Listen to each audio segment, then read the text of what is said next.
O que você faria se tivesse tido um capote altamente doloroso e traumático? Tão traumático que você ainda sonha com ele, mesmo depois de reencarnar no mundo de magia? Isso aconteceu com a Letícia, mas sua vida está prestes a mudar ao se envolver com um Lorde Demônio. A garota ainda se recorda do quão quente estava no orfanato em que morava quando ele pegou fogo. A jovem ficou trancada em seu quarto enquanto as chamas se aproximavam sem trégua. Nesse momento, a menina acorda assustada. Aquilo é bem comum para ela, que diversas vezes tem pesadelos com sua vida passada, com a fumaça subindo e a sufocando, e a sensação do seu corpo derretendo. Ela treme ao se recordar de tudo isso, pois parece muito real. De manhã, ela chega na cozinha, onde as empregadas a cumprimentam secamente. A comida parece estar maravilhosa, mas não é para ela. A jovenzinha reencarnou como Letícia, todavia seus pais capotaram em um acidente na terra do Lorde dos Demônios, e agora ela está morando na casa de seu tio como empregada. Sua vida consiste em passar fome no seu pequeno quarto enquanto sofre com as memórias de vidas passadas, as quais não pode revelar para ninguém, porque aquilo implicaria em sua classificação como bruxa e a menina seria queimada na fogueira. Será que é por isso que ela continua tendo pesadelos sobre o passado? Está com um medo reprimido? Isso não vem ao caso no momento, porque enquanto a pequena Letícia se aproxima da sala de jantar, escuta alguém a nomeando como a verdadeira herdeira da mina. Seu tio rebate, dizendo que foi por aquele motivo que a tomou como seu guardião, e ele tem o direito de usar o seu dinheiro para pagar as despesas de sua criação, já que a jovem só tem 12 anos. O interesse é juntar dinheiro e enviar aventureiros ao norte para encontrar a documentação perdida de uma mina há 10 anos atrás.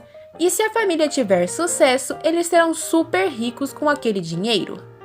A sua tia rebate a insistência do marido, já que esse não é o problema no momento, já que uma de suas filhas vai ser obrigada a se casar com um monstro do norte por culpa dele.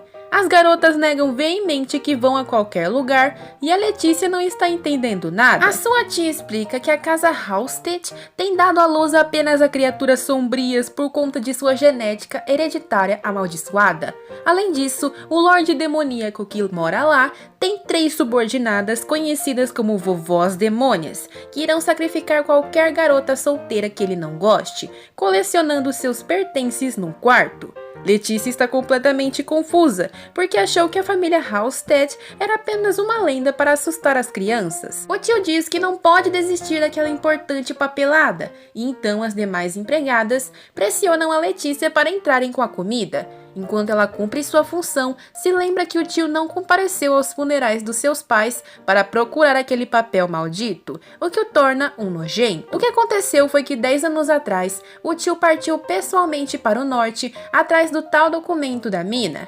E por conta disso, ele acabou ficando em dívida com a casa do Lorde Demoníaco, o qual o salvou numa situação de quase capote. Agora, as garotas estão reclamando de serem usadas como moedas de pagamento. A tia sugere então que eles enviem a Letícia no lugar das meninas, e o tio diz que não podem fazer aquilo. Uma briga pelo documento é iniciada, com um querendo destruí-lo e outro guardá-lo, até que o papel cai próximo da Letícia, que ao segurá-lo lê seu conteúdo. Mesmo que aquilo seja queimado, o julgamento maligno vai prevalecer, então não tem como escapar. No papel está escrito que o tio, prestando sua vida ao Lorde Demônio, deveria mandar depois de 10 anos uma vida para ele, fazendo de uma de suas filhas, uma das filhas da Casa Grey, moradora da Casa Halstead. Se eles não cumprirem o combinado, o templo vai confiscar seus bens e eles viverão na pobreza para sempre. Aquilo deve ser pago com o próprio sangue dos Grey, e nesse momento o tio encara Letícia, falando que eles têm o mesmo sangue. As filhas do infeliz concordam em mandar ela, já que se trata de uma bruxa. Elas a acusam assim, pois já a ouviram falando palavras estranhas enquanto dormia. Ela estava murmurando palavras no idioma de origem dela enquanto tinha pesadelos. A Letícia deixa a comida cair no chão e nega tudo aquilo, mas as meninas dizem que todas as ruivas são bruxas e que deveria ser examinada pelo templo. Aquilo não pode acontecer de jeito nenhum, pois será questão de tempo até que a mandem para a fogueira. A tia diz que aqueles tipos de rumores não podem cercar a casa Grey, e por sua segurança, eles deveriam adotá-la e levá-la ao norte para se casar, exatamente para o lugar em que seus pais capotaram. Muito civilizado, hein? Agora a Letícia está sendo levada de carroça até a tal família demoníaca e tenta se manter positiva, dizendo para si mesma que o Lorde é uma pessoa também e não um demônio. É nesse momento que a carruagem breca, uma tempestade de areia se aproxima, assim que colocam seus pés no norte, e acompanhado disso, um grupo de duendes montando um dragão cavalo de fogo surge na poeira. Os cocheiros se assustam e saem em alta velocidade, largando a pobre criança para trás. Letícia tropeça e depois escuta as vozes dos duendes, fascinados por verem uma humana fêmea fresca. Diante daquela cena diabólica, a Letícia corre fugindo das criaturas, mas acaba em um beco sem saída. Duendes vermelhos se aproximam, ameaçando transformá-la na sua próxima refeição, mas a garota conseguiu se esconder atrás de uma rocha e está encolhida de medo. Os duendes a ameaçam, dizendo que estão sentindo seu cheiro. A garota pensa que se vai ter que capotar ali, seria melhor se casar com um Lorde Demônio, e ao espiar os duendes andando, fica chocada com sua visão, porque ali na cavalaria improvisada dos pequenos demônios estão recipientes de gás butano. Por que diabos aquilo que ela só via no mundo anterior em que viveu está ali? A menina repara na crina em chama dos cavalos, e ela tem uma ideia. Se funcionar, ela tem uma chance de escapar. Bem na espreita, ela se aproxima do local e pega um gás butano. Quando ela é notada, se posiciona e taca o recipiente em cima do cavalo, acertando sua cabeça e depois caindo nas mandíbulas do segundo. Os duendes comemoram zombando da cara dela, mas o gás está vazando. A menina foge e uma grande explosão é ouvida com as reações químicas. Quando Letícia volta a espiar, os monstros estão muito feridos, a acusando de usar magia. Eles a ameaçam de capote e prometem contar tudo pro grande demônio. Nesse momento, a menina olha para cima do desfiladeiro e dá de cara com um cavaleiro com capacete de chifres. Então ela acha que é o próprio mal em pessoa. Os duendes se aproximam vingativos e a criança tropeça, mas o cavaleiro taca uma faca na cabeça do primeiro indivíduo que se aproximou dela.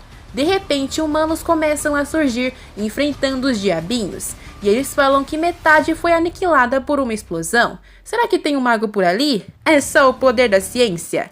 É nesse momento que o grupo repara na Letícia, e uma cavaleira chamada Alexa se aproxima, falando que ela não é uma criança perdida qualquer. Eles encontraram a carruagem dos Grey destruída e sem humanos dentro. Ela mostra o emblema encontrado da família dela.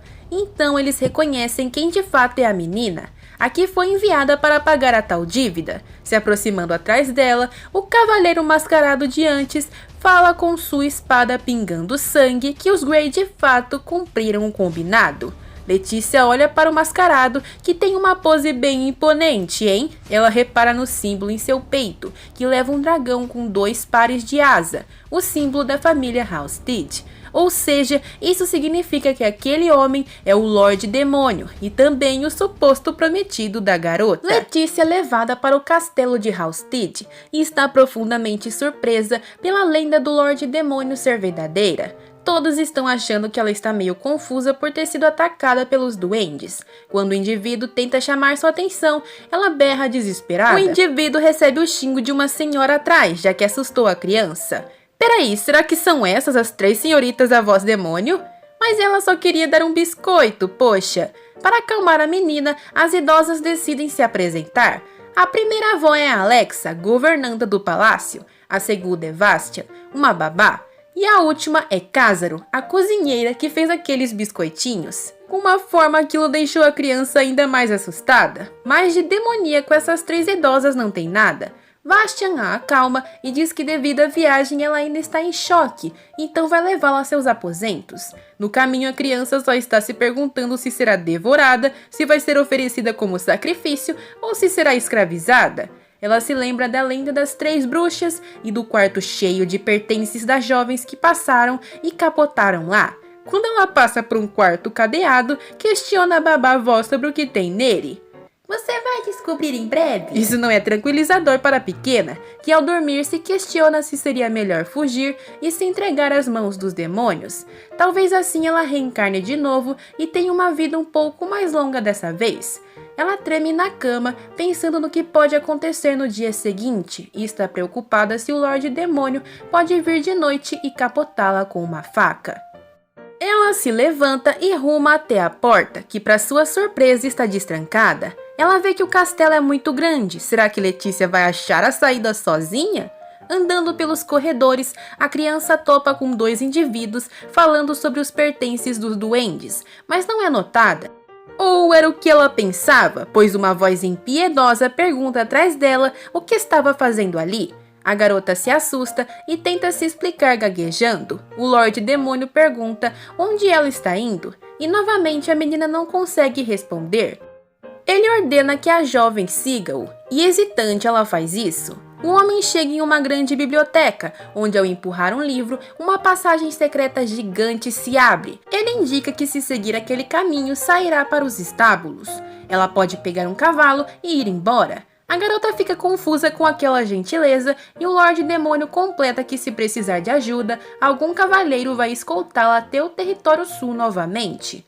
Como a menina não se mexe, o Lorde fala que ela estava tentando fugir, e se vai fazer isso mesmo, tem que ir logo para ele terminar logo de ler seu livro. A criança repara no volume nas mãos do homem. Será que é um livro de guerra? É nada, se tratam das crônicas do Coelho Sabugueiro. Como a criança não se mexe ainda, o Lorde pergunta se ela ouviu os rumores sobre ele. Letícia diz que sim, mas não tem para onde voltar no território sul. Se ela fugir, não vai sobreviver sem nenhum dinheiro. No pior dos casos, se voltar para os Grey, será condenada como bruxa e levada à fogueira. A menina diz que prefere ficar, mesmo que isso seja apenas um adiamento de seu capote. Enquanto isso, ela viverá como sua noiva. Ao ouvir aquilo, o cavaleiro nega imediatamente. Ele não pode fazer isso agora. E a menina começa a chorar. Como assim não pode agora? Eu acho que tem a ver com a idade, né, meu bem? Letícia diz que vai virar comida e o Lorde fica sem entender nada daquilo, dizendo que não tem motivo para isso. Ele fala que a garota não está entendendo, mas a criança berra implorando por sua vida, dizendo que se precisar mesmo de vala, não quer que seja queimada. No meio daquele berreiro, o Lorde grita que não pode noivar porque ainda é menor de idade. E agora quem tá com cara de taxa é a Letícia. Depois de gritar aquilo, a garota finalmente se acalmou e o Lorde deixa claro que não vai sacrificá-la nem nada medonho do tipo. A menina está aliviada com aquilo e repara na caneca de coelhinho na qual está bebendo seu chocolate quente. O menino gosta de coisas fofas, pelo visto. O mano explica que ambos ainda são menores de idade, então não podem se casar, apenas fazer a cerimônia de noivado.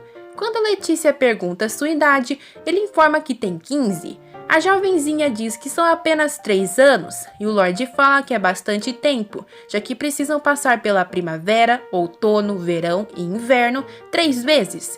Letícia pergunta sobre o quarto onde as antigas noivas do Lorde tinham seus itens guardados. Quando a menina fala que deve ser aquele quarto cadeado que guarda tais objetos, o Lorde a leva até lá, revelando um lugar lindamente adornado, que estava esperando ninguém mais ninguém menos que a própria senhorita Grey. Como eles não sabiam quando ela chegaria, prepararam tudo às pressas, mas ainda deixando o mais confortável possível, apesar de ainda não ser chique o suficiente para uma nobre do condado. Ah, se eles soubessem o que a Fia passava dormindo num colchão duro! O Lorde também explica que as avós demoníacas da lenda podem parecer meio rudes na realidade, mas são gentis e não fazem mal a ninguém.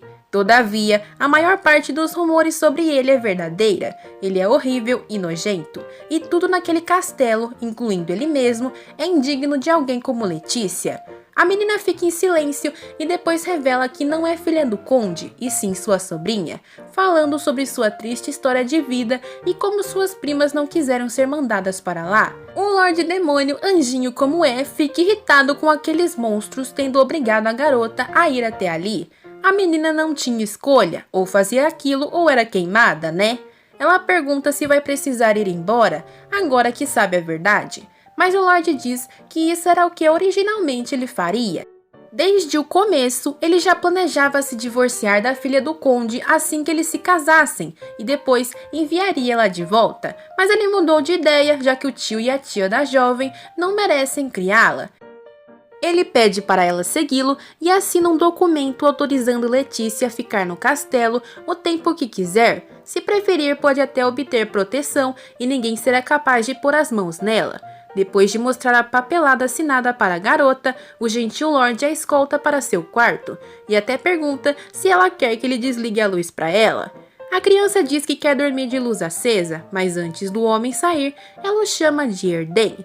A garota lê o seu primeiro nome no contrato e pergunta se tem algum problema nomeá-lo assim, ou se isso faz ele se sentir mal. Erden não se incomoda e diz que aquilo apenas é algo novo, não houve ninguém chamá-lo assim além dos seus pais há anos. Depois de se despedirem com boa noite, a Letícia reflete sobre as atitudes do Lorde, que realmente parece ser uma boa pessoa. Ela se pergunta como ele é debaixo da máscara e então acaba dormindo. Enquanto isso, o Erden se olha na água do seu quarto sem sua máscara, escondendo as mãos no rosto e dizendo que ele é horrível. Eu já vi a imagem da cara dele e tá longe de ser feio, hein? Mas e aí, como será que a relação desses dois vai evoluir? Será que o Lorde Demônio realmente é bonzinho? Saberemos em breve. Muito obrigada por assistir até aqui. Se gostaram, deixem o like e compartilhem. E sayonara!